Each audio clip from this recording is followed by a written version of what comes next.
దైవ మర్మములు. సహోదరుడు భక్తి సింగ్ గారి అనుభవములో దేవుడు ఆయనకు బయలుపరిచిన దైవ మర్మములు.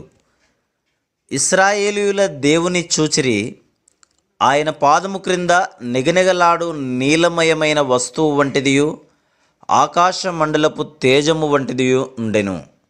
నిర్గమకాండము 24వ అధ్యాయము 10వ వచనము.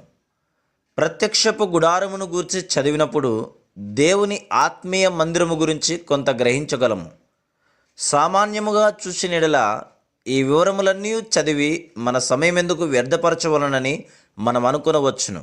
కానీ ఈ వివరములు పరలోకపు సంగతులని గ్రహించినప్పుడు మనము భక్తి మర్యాదలతో చదివేదము. 6 దినములు దహించు అగ్నిని పోలిన దేవుని మహిమను మొదటిగా మోషే చూచెను. 7వ దినమున ఆయన మేఘములో నుండి మోషేను పిలిచినప్పుడు మోషే మేఘములో ప్రవేశించెను. నిర్గమకాండము 24వ అధ్యాయము 16 నుండి 18 వచనములు. ఏ మనుష్యుడును చూడకుండానట్లు మేఘమతనిని కమ్మెను. దాని తరువాత 40 రాత్రులు 40 పగుళ్ళు దేవుడు మాట్లాడుట మోషే వినెను. దేవుడు మాట్లాడక మునుపు ఆయన మహిమను మోషే చూచెనని ఇక్కడ మనము గమనించుచున్నాము.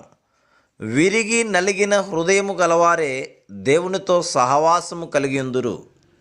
దేవుని నోట బూరగాను సేవకునిగాను వాడబడక మునుపు మోషే అనేక పరీక్షల ద్వారా వెళ్ళవలసి ఉండెను. ఇది దేవుని క్రమము.